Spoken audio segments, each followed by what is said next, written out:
Hello everyone. इस video में हम देखेंगे कि ज़ीरो और वन हमारे कंप्यूटर में स्टोर कैसे होते हैं। मींस ये तो सबको पता होता है कि हाँ भी कंप्यूटर सारी चीज़ें ज़ीरो वन में करता है। अगर करंट आया तो वन, नहीं आया तो ज़ीरो। लेकिन एक्चुअली में जो हम डाटा अपने कंप्यूटर में रखते हैं वो ज़ीरो वन में कैसे स्टोर होता है। तो हम देखेंगे कैसे ज़ीरो वन फ्लिप फ्लॉप में स्टोर होता है। फ्लिप फ्लॉप किससे बने होते हैं? गेट से। गेट्स किससे बने होते हैं? ट्रांजिस्टर से। ट्रांजिस्टर किससे बने होते हैं? सेमीकंडक्टर से। सो हम पहले बेसिक में एकदम रूट से लेके सेमीकंडक्टर से लेके सेमीकंडक्टर क्या होता है, ट्रांजिस्टर क्या होता है, गेट्स क्या होते हैं, फिर फ्लिप फ्लॉप्स क्या होता है, फिर समझेंगे कि जीरो वन कैसे स्टोर होता है इन सब में। ठीक है। तो मतलब कि हम पूरी एकदम लो लेवल डिटेल से जाके एक एक चीज को समझ के फिर समझेंगे कि अभी फ्लिप फ्लॉप में अगर सेट होएगा तो वन में स्टोर होएगा, रिसेट होगा तो जीरो में, कैपेसिटर में अगर चार्ज होगा तो वन, डिस्चार्ज होगा तो जीरो। तो पहले हम समझेंगे सेमीकंडक्टर क्या होता है। तो स्टार्टिंग में बेसिक से लेके चलेंगे। तो आपने सुना होगा कि एन टाइप सेमीकंडक्टर और पी टाइप सेमीकंडक्टर। अब एन टाइप में क्या होता है? फ्री इलेक्ट्रॉन्स होते हैं। एन टाइप में क्या हुआ, जैसे कि मेरा ये दो सिलिकॉन के एटम है। अगर मैंने इसमें से एक फॉस्फोरस का एटम बना दिया तो उसके पास ज़्यादा इलेक्ट्रॉन्स होंगे, है ना। एक इलेक्ट्रॉन एक्स्ट्रा आ जाएगा क्योंकि सिलिकॉन के बाद फॉस्फोरस आता है। सिलिकॉन फॉस्फोरस, आपने वो केमिस्ट्री में टेबल पढ़ा होगा, तो उसमें सिलिकॉन के बाद फॉस्फोरस आता है तो उसके पास एक इलेक्ट्रॉन एक्स्ट्रा होता है। तो यहाँ पे बॉन्ड्स बन रहे हैं तो उसके पास एक इलेक्ट्रॉन यहाँ पे फ्री रह जाएगा। अभी मैं आपको दिखाता हूँ। जैसे फॉस्फोरस अगर यहीं होगा तो उसके पास यहाँ पे एक इलेक्ट्रॉन एक्स्ट्रा आ जाएगा। तो इलेक्ट्रॉन इधर उधर जाता रहेगा तो उसके कारण यहाँ पे क्या हो जाएगा, हमारे पास एक फ्री इलेक्ट्रॉन इसके पास पड़ा होगा और इसको हम क्या कहते हैं? पेंटावेलेंट इम्प्योरिटी और डोपिंग विद फॉस्फोरस, है ना। और पी टाइप सेमीकंडक्टर क्या होता है? जब हमें जिसमें एक इलेक्ट्रॉन कम हो वो उसमें ऐड कर देते हैं। तो लाइक सिलिकॉन को हमने ट्राइवेलेंट इम्प्योरिटी बोरोन के साथ कर दी, तो बोरोन के पास ये एक इलेक्ट्रॉन कम होएगा हमारे पास, है ना। यहाँ पे आप देखोगे ये एक इलेक्ट्रॉन जो है हमारे पास, ये एक इलेक्ट्रॉन कम होएगा तो यहाँ पे एक होल जनरेट हो जाएगा। तो अब इसका क्या होता है? होल जनरेट हो गया यहाँ पे। तो मतलब कि कोई इसका इलेक्ट्रॉन यहाँ से उठा के ये ये हमारा ये वाला इलेक्ट्रॉन यहाँ आ जाएगा कभी, या ये वाला इधर आ जाएगा। तो इलेक्ट्रॉन की मूवमेंट होती रहेगी पी टाइप में। मतलब इस तरह से इसका इलेक्ट्रॉन उठ के वहाँ होल पे चला जाएगा और उधर का चल के इधर आ जाएगा। तो मतलब कि इस तरीके से हमारा पी टाइप और एन टाइप सेमीकंडक्टर्स होते हैं। So if we add phosphorus then one free electron will go there and अगर हमने बोरोन ऐड किया तो मतलब इलेक्ट्रॉन्स बोरोन के जो एक इलेक्ट्रॉन कम है तो उसके साथ बॉन्ड बना के आ जाएंगे। मतलब इलेक्ट्रॉन की मूवमेंट दोनों में ही होगी, एन टाइप में भी पी टाइप में भी। एन टाइप में कैसे होगी कि एक फ्री इलेक्ट्रॉन इधर से उधर मूव करता रहेगा और पी टाइप में होल्स के कारण होगी। लेकिन एक बहुत इंपॉर्टेंट चीज़ यहाँ पे नोट करने की है कि net charge on semiconductor is zero. लोग सोचते हैं कि हाँ भी एन टाइप में एक इलेक्ट्रॉन वो है हमारे पास एक्स्ट्रा है फॉस्फोरस का, तो उस पर नेगेटिव चार्ज होगा। और पी टाइप में एक इलेक्ट्रॉन कम है तो उस पर पॉजिटिव चार्ज होगा, लेकिन ऐसा नहीं है हमारा। और ये सबसे ज़्यादा इंपॉर्टेंट बात है सेमीकंडक्टर के, भी आप आगे ट्रांजिस्टर में जाके पढ़ोगे कि net charge on semiconductor zero होता है। वो क्यों? अब वो इसलिए होता है, आप देखोगे फॉस्फोरस अब अपने साथ एक इलेक्ट्रॉन एक्स्ट्रा लाया है तो उसके पास एक प्रोटॉन भी तो एक्स्ट्रा है ना। ऐसे ही बोरोन अपने साथ एक इलेक्ट्रॉन कम लाया है तो उसके पास प्रोटॉन भी तो कम है ना। तो उसी तरह आगे अगर 40 इलेक्ट्रॉन है तो 40 प्रोटॉन होंगे, 30 इलेक्ट्रॉन है पी टाइप में तो 30 प्रोटॉन होंगे। तो यहाँ पे एक चीज़ यहाँ पे आप नोट करके चलो कि एन टाइप हो चाहे पी टाइप हो सेमीकंडक्टर, दोनों में ही नेट चार्ज क्या होगा हमारे पास? Zero. As number of electron is equal to number of protons. अब आ जाते हैं हम नेक्स्ट लेवल पे कि now no charge carrier can. अब हम देखते हैं कि यहाँ पे हमारे पास एन पी एन जंक्शन बन गया हमारे पास। अब हम पी एन जंक्शन की बात करते हैं। यहाँ पे जब हमने एन और पी को एक साथ इकट्ठे लगा दिया तो ये बन जाता है पी एन जंक्शन। अब यहाँ पे आप देखोगे कि ये नेगेटिव चार्ज है, यहाँ पे इलेक्ट्रॉन एक्स्ट्रा है ना। और यहाँ पे इलेक्ट्रॉन क्या है? कम है, क्योंकि यहाँ पे होल जनरेटेड है। रेड रेड लाइन से मैंने क्या शो किया हुआ है? ये होल्स है, मतलब यहाँ पे इलेक्ट्रॉन की कमी है, बोरोन टाइप के जिनके पास होल्स पड़े हुए हैं, और यहाँ पे इलेक्ट्रॉन ज़्यादा पड़े हुए हैं। अब अगर हम ऐसी चीज़ एक साथ रख दें तो क्या होएगा, आप खुद ही बताओ। यहाँ से इलेक्ट्रॉन जाके इसके साथ कंबाइन हो जाएगा, यहाँ से इलेक्ट्रॉन ये ब्लू वाले जाके इसके साथ कंबाइन हो जाएंगे, यहाँ से इलेक्ट्रॉन जाके ब्लू वाले इससे कंबाइन हो जाएंगे। अब हमने सोच लिया चलो बहुत सारे इलेक्ट्रॉन और प्रोटॉन यहाँ पे कंबाइन हो गए, है ना।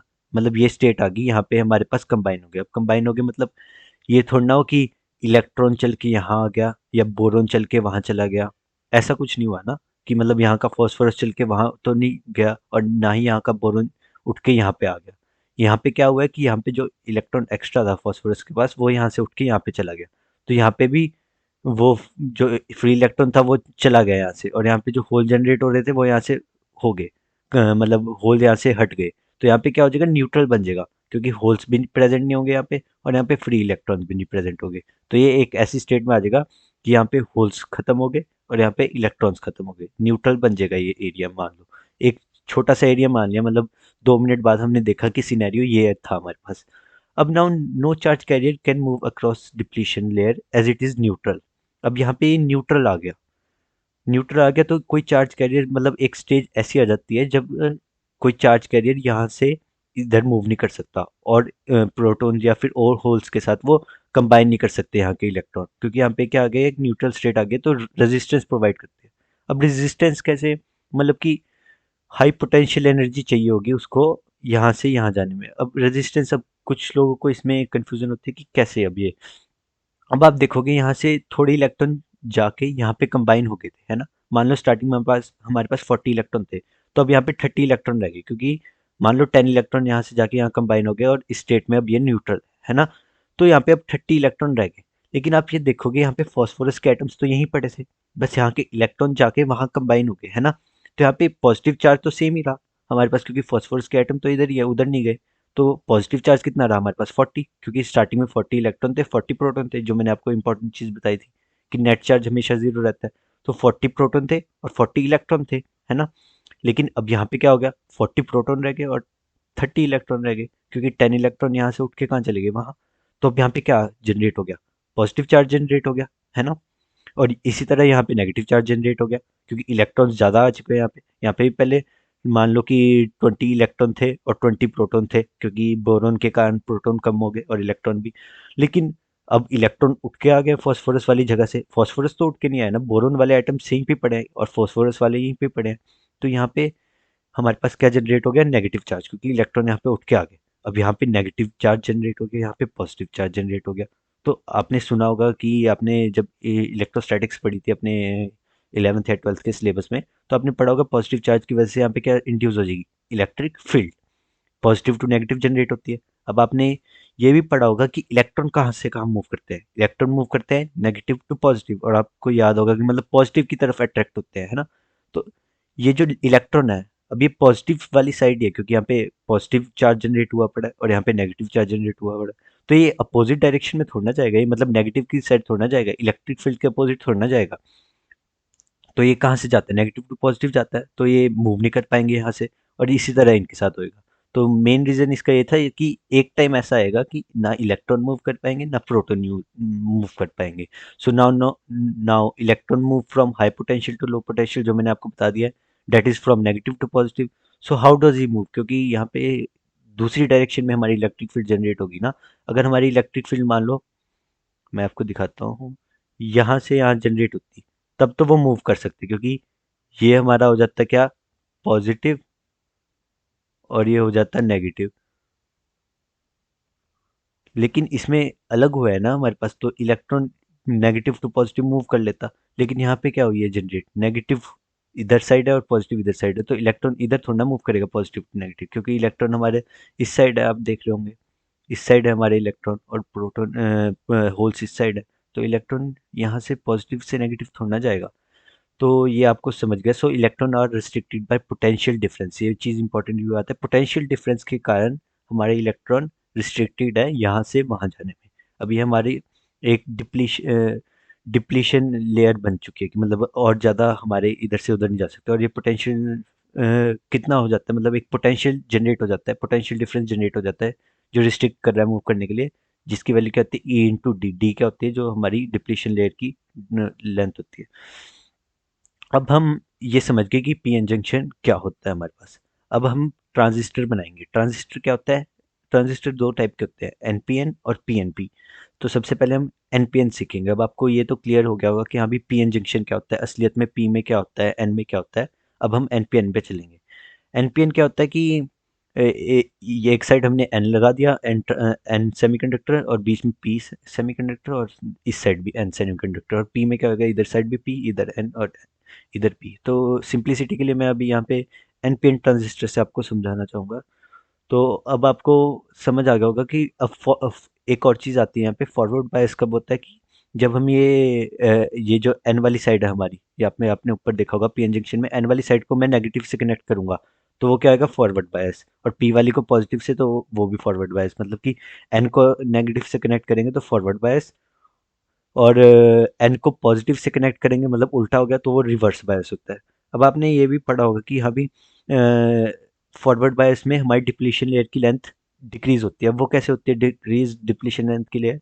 अब देखो यहाँ पे मैंने नेगेटिव कनेक्ट कर दिया है ना, फॉरवर्ड बायस में मैंने यहाँ पे नेगेटिव कनेक्ट कर दिया इसके साथ। ये देखो जैसे इधर देख लो, यहाँ पे मैंने नेगेटिव कनेक्ट कर दिया, तो यहाँ पे एन एन वाले जो हमारे पास इलेक्ट्रॉन्स है ना, वो हमारे पास क्या होंगे, नेगेटिव नेगेटिव से पॉजिटिव जाते हैं। हमारे पास ईएन पे क्या बना होता है, पॉजिटिव चार्ज बना होता है। इधर देखिए ऊपर ये पॉजिटिव चार्ज बना होता है यहाँ पे हमारे पीएन जंक्शन में, है ना। और अगर मैंने नेगेटिव कनेक्ट कर दिया तो यहाँ से इलेक्ट्रॉन इसके अंदर आएंगे, है ना।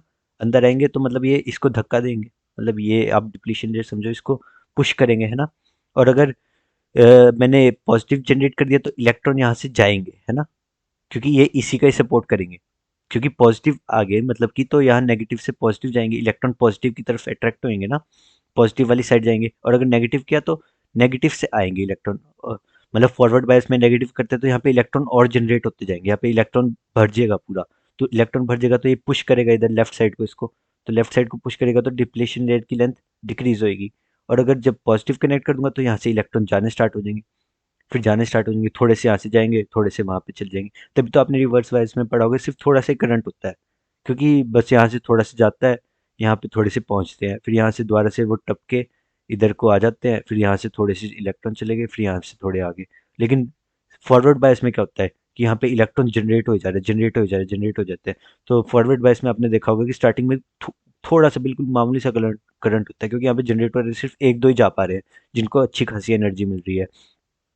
लेकिन एक टाइम ऐसा आता है कि फॉरवर्ड बायस की ये डिप्लीशन लेयर टूट जाती है, तब एकदम से हम देखते हैं कि करंट एकदम बहुत ज़्यादा हाई वोल्टेज निकलती है। तो वो कैसे निकलती है, एकदम से यहाँ पे इतने सारे जनरेट होगा, और जैसी डिप्लीशन लेयर टूटेगी इतने सारे इलेक्ट्रॉन एकदम से यहाँ जाएंगे, जिसके कारण एक बहुत हाई अमाउंट पे करंट जनरेट होता है। तो इसका रीज़न यही था। अब आपको ये भी समझ आ गया फॉरवर्ड बायस और रिवर्स बायस क्या होता है।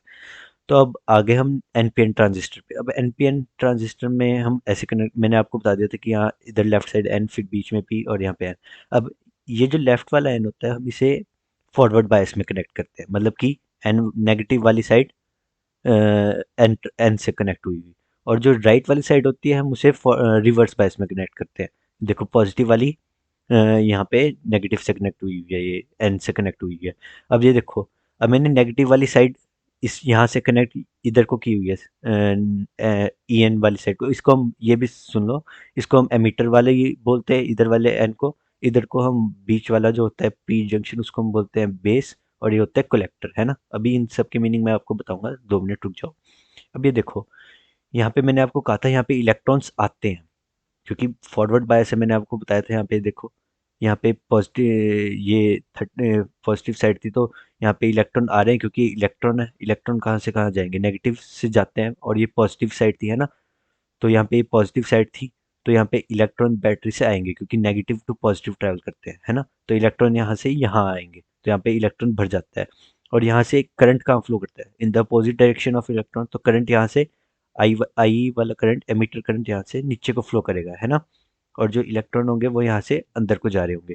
और यहाँ पे आप देखोगे, यहाँ पे क्या होएगा, यहाँ पे मैंने फॉरवर्ड बायस में रिवर्स बायस में कनेक्ट करी हुई है। तो मैंने कहा था रिवर्स बायस में स्मॉल अमाउंट ऑफ करंट जाता है, तो ये जो हमारा कलेक्टर वाला है, यहाँ के इलेक्ट्रॉन का कहाँ जाएंगे, बाहर निकलेंगे, है ना। और करंट कहाँ जाएगा, अंदर, क्योंकि current opposite direction of electric field में जाता है। अब आप यहाँ पे समझो कि हो क्या रहा है यहाँ पे, मीन्स ये तो आपको बता दिया। हाँ भी, ये जो एमीटर और बेस वाला जो जंक्शन होता है वो होता है फॉरवर्ड बायस, क्योंकि यहाँ पे हमने एमीटर को किससे कनेक्ट किया हुआ है, नेगेटिव से, और कलेक्टर को किससे कनेक्ट किया हुआ है, पॉजिटिव से, तो ये रिवर्स बायस वाला हो गया, है ना।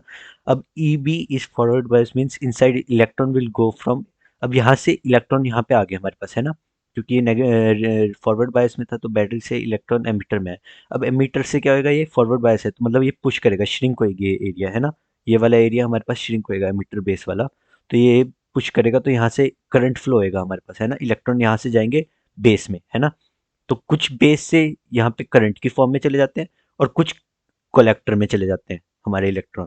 और जो कलेक्टर में गए हमारे इलेक्ट्रॉन्स, वो कलेक्टर में से कहाँ से आके निकलेंगे, यहाँ पे, है ना।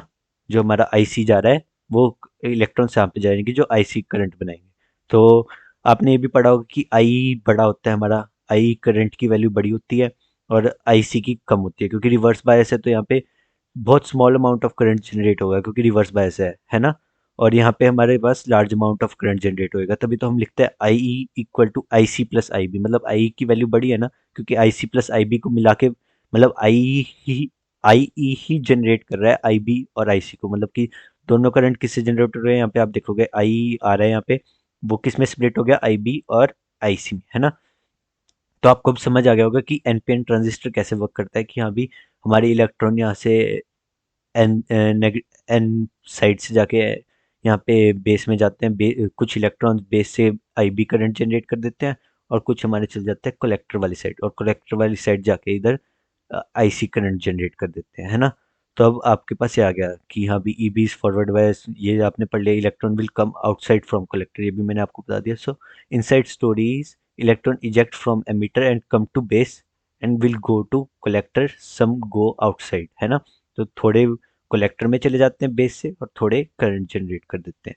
अब आ जाती है बात कि ट्रांजिस्टर को, जैसे हम ये आपने ये सर्किट भी देखा होगा जो हम जनरेट लॉजिक डायग्राम से रिप्रेजेंट करते हैं। अब इसी को ही रिप्रेजेंट करने का तरीका एक ही होता है कि अभी ये बेस हो गया, ये कलेक्टर हो गया और ये एमिटर हो गया, है ना।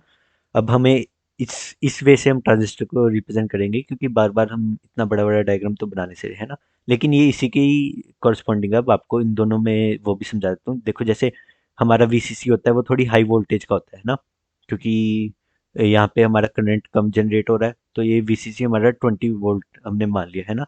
तो अब हमें ये पढ़ना पड़ेगा कि ट्रांजिस्टर कब बायस होता है और कब अनबायस होता है, मतलब कि जो हमारा एनपीएन ट्रांजिस्टर है कब वो हमारा वर्किंग स्टेट में होगा और कब नॉन वर्किंग स्टेट में होगा।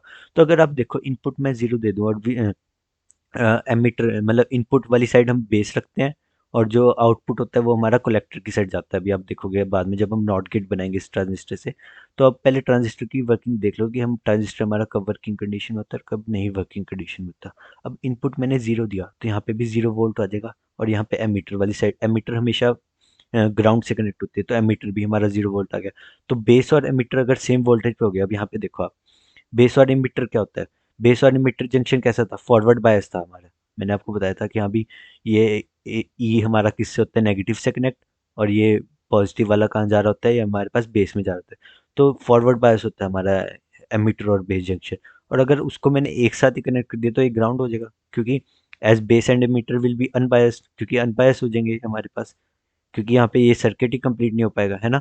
ये इलेक्ट ई और बी वाला है, एमीटर और बेस वाला सर्किट हमारा इनकम्प्लीट हो जाएगा, क्योंकि सेम वोल्ट पे सेम वोल्टेज पे। तो base and emitter will be unbiased as B is not at high voltage, so not forward bias, क्योंकि फॉरवर्ड बायस कब होता है कि जब बी हाई वोल्टेज पे हो और एमीटर वाली साइड हमारी नेगेटिव वोल्टेज पे हो। वही थी वर्किंग में, तभी वर्क करता था ये एनपीएन ट्रांजिस्टर। सो वो चीज़ यहाँ पे नहीं हुई, तो इसलिए इनपुट अगर हम जीरो देंगे करंट विल नॉट फ्लो, क्योंकि करंट फ्लो ही नहीं कर पाएगा, क्योंकि आई भी जनरेट नहीं करेगा, और तो आई बी भी जनरेट नहीं हो पाएगा और आई सी भी जनरेट नहीं हो पाएगा। सो ट्रांजिस्टर हमारा वर्किंग कंडीशन में है ही नहीं, क्योंकि करंट ही नहीं फ्लो कर रहा, तो मतलब ट्रांजिस्टर ऐसे ही पड़ा हुआ है। अब बात आ गई, अगर मैंने इनपुट में दे दिया 10 वोल्ट, मतलब बेस वाली साइड मैंने दे दिया 10 वोल्ट, तो आप देखोगे बेस में 10 वोल्ट है और एमीटर में हमारा कितना गया, जीरो, है ना। तो बेस एमीटर हमारा क्या होगी, फॉरवर्ड बायस में, और वीसीसी हमारा 20 वोल्ट में है, और ये बेस हमारा 10 वोल्ट में है, और ये होगी रिवर्स बायस, क्योंकि वीसीसी हाई वोल्टेज पे, तभी मैंने कहा था वीसीसी को हम हाई रखते हैं, और हमारा बेस वाली चीज़ हमारी कम वोल्टेज पे, तो ये हमारा क्या हो गया, रिवर्स बायस। तो इस बार ये वर्किंग कंडीशन में, कि यहाँ से हमारा बेस हाई हाई, मतलब हमें इसमें ये देखना होता है ना कि हमारे जो प्लगइन्स है वो सही तरीके से सेट किए हुए हो। ट्रांजिस्टर में हम यही देखते हैं। तो अगर ये चीज़ होगी तो हमारा ट्रांजिस्टर वर्क नहीं करेगा, अगर बेस हमारा 10 वोल्ट होगा तो ट्रांजिस्टर वर्क करेगा। तो मतलब यहाँ से आप ये चीज़ लेके चलो कि इनपुट अगर हम जीरो प्रोवाइड करेंगे तो ट्रांजिस्टर क्या होगा, करंट कोई फ्लो नहीं करेगा, तो मतलब कोई और हमारे करंट यहाँ पे फ्लो नहीं करेगा ट्रांजिस्टर में। और अगर इनपुट हम 10 वोल्ट लेंगे मतलब हाई, तो करंट फ्लो करेगा। और आप इसको ये भी मान सकते हो जीरो और वन को, कि हम यहाँ पे 0 वोल्ट रिप्रेजेंट कर रहा है कि जीरो स्टेट को, करंट फ्लो कर रहा है, जो मैंने आपको स्टार्टिंग में बताई थी कि यहाँ भी ट्रांजिस्टर से करंट फ्लो कर रहा है, और 10 वोल्ट हमारा शो कर रहा है कि यहाँ भी करंट नहीं फ्लो कर रहा। अब यहाँ पे आप वही चीज़ पूछते हैं, ये एक इलेक्ट्रॉनिक स्विच की तरह है। अगर हम एक सिंपल स्विच लगाएं, जो हमने देखा था कि करंट जैसे हमारा वायर में जाता है तो हम कहते हैं कि कंप्यूटर्स में करंट अगर हमारा वायर में जाता है तो हम कहते हैं वन स्टेट, और अगर नहीं जाता तो जीरो स्टेट। अगर हम ये एक मैकेनिकल स्विच लगाएं कि मतलब एक जैसे आपके घरों में बटन्स होते हैं, अगर हम उसको लगाएं कि अभी 1 0 1 0, तो वो मतलब एक तरह से बहुत टाइम कंज्यूमिंग हो जाएगा, क्योंकि उसको ऑन करना ऑफ करना और वो स्विच खराब भी हो जाए। लेकिन ये एक किस तरीके का स्विच है ये, यहाँ पे ये बात आ चुकी है कि ये ट्रांजिस्टर अब कहाँ पहुंच चुके हैं हम, कि ट्रांजिस्टर एक तरीके इलेक्ट्रॉनिक स्विच है कि यहाँ भी अगर मैं यहाँ पे जीरो दूंगा तो ये हमारी करंट वर्क नहीं करेगा, ट्रांजिस्टर मतलब कुछ पास नहीं होगा। और अगर मैं यहाँ पे 10 वोल्ट दूंगा तो मतलब ये करंट फ्लो करेगा, मतलब वन स्टेट जा रही है हमारी। तो यहाँ तक आपको समझ आएगा कि यहाँ भी कैसे पीएन जंक्शन से हमारे ये बने, फिर हमारे पास पीएन जंक्शन बना, फिर एनपीएन ट्रांजिस्टर से हमने ये एक इलेक्ट्रॉनिक स्विच डिज़ाइन किया जो पास करेगा हमारे पास हमारे वन और ज़ीरो की वैल्यू, मतलब करंट फ्लो करेगा तो वन और नहीं करेगा तो ज़ीरो। अब आगे की बात आ जाती है नॉट गेट। अब नॉट गेट हमने देखा था, नॉट गेट किससे बनता है, एनपीएन। अब हम स्टोर करने की देखेंगे। अब हमें ये तो पता चल गया कि हाँ भी हमारा जो करंट है वो फ्लो कैसे कर रहा है कंप्यूटर्स में, वो किसके हेल्प से कर रहा है, ट्रांजिस्टर की हेल्प से। अब जो स्टोर होता है वो भी ट्रांजिस्टर की हेल्प से होता है। वो कैसे बने होते हैं, नॉट गेट। अब लेकिन नॉट गेट मतलब हमारे डायोड से भी बने होते हैं। डायोड आपको पता ही है कि वो पीएन जंक्शन डायोड होती है, वो डायरेक्ट इससे बनी होती है। लेकिन कुछ जगह ट्रांजिस्टर से बने होते हैं गेट्स, और कुछ जगह डायोड से बने होते हैं, लेकिन दोनों की प्रिंसिपल यही है जो मैंने आपको बता दिया है ना।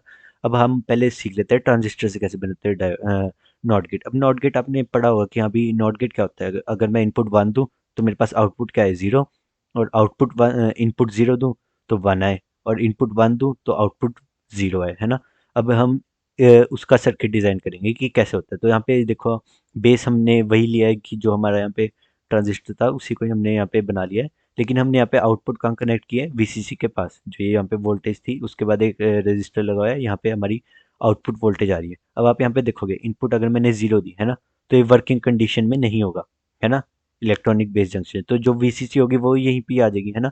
Now if input is zero, no current will flow. कोई करंट यहाँ पे इलेक्ट्रॉनिक एमीटर और बेस जंक्शन में कोई करंट नहीं फ्लो करेगा। तो बस ये जो वायर कनेक्टेड है वीसीसी और आउटपुट की, यही वीसीसी वोल्टेज कहाँ पास आउट हो जाएगी, आउटपुट को। तो no current will flow, then output will be 10, क्योंकि जो वीसीसी वोल्टेज होगी, मतलब वीसीसी यहाँ पे 20 है, यहाँ पे 10 हो, मतलब जितनी भी हो, तो अगर 20 है तो यहाँ पे 20 पास आउट हो जाएगी। मतलब हम इसमें ये मान के चलते हैं, मतलब वोल्टेज आ रही है तो मतलब कि वो वन स्टेट में है, और वोल्टेज नहीं आ रही तो जीरो स्टेट में है। तो अगर वीसीसी की जो भी वोल्टेज होगी वो यहाँ पे आ जाएगी हमारी आउटपुट में, क्योंकि करंट तो फ्लो कर नहीं रहा, तो सेम वोल्टेज कॉपी हो जाएगी। तो आउटपुट में हमारी वोल्टेज क्या आ गई, वन, है ना।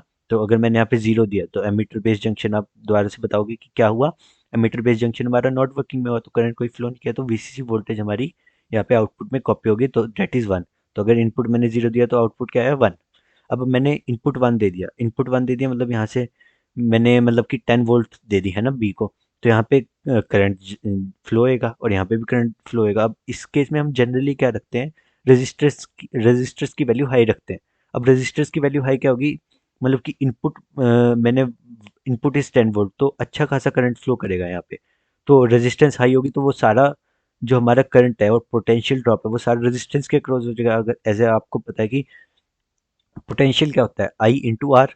तो करंट की वैल्यू जब बहुत ज़्यादा होगी, अगर करंट मान लो 1 एम्पेयर है तो इतना ज़्यादा फर्क नहीं पड़ता, रजिस्टर टू 2 ओम या जितने ओम का रख लो तो 2-3 वोल्ट का ड्रॉप आएगा। लेकिन इस केस में क्या होगा, करंट बहुत ज़्यादा फ्लो करेगा हमारे पास, क्योंकि हमने 10 वोल्ट दे दिया और दो ही रजिस्टर लगे हुए हैं हमारे पास, तो करंट अच्छा खासा फ्लो करेगा। तो इन्हीं दो रजिस्टर्स के पास अब मान लो यहाँ पे से करंट मेरे पास 7 एम्पेयर का फ्लो कर रहा है ना, और यहाँ पे मेरे पास ये रजिस्टर लगा हुआ है 5 ओम का, या फिर 7 एम्पेयर का करंट फ्लो कर रहा है और 2 ओम का यहाँ पे रजिस्टर लगा है, 7 टू द 14, 14 वोल्ट यहाँ पे ड्रॉप हो जाएगा। तो मतलब कि आप ये जानोगे कि यहाँ पे जो वोल्टेज आती है हमारे पास वो बिल्कुल नेग्लिजिबल वोल्टेज आती है, क्योंकि सारा जो वोल्टेज ड्रॉप है वो रेजिस्टर्स के क्रॉस होता है। एक वोल्टेज ड्रॉप यहाँ पे हो गया इसका, और इसका वोल्टेज ड्रॉप यहाँ पे हो गया, क्योंकि दोनों साइड करंट फ्लो कर रहा था पूरे रेजिस्टर में।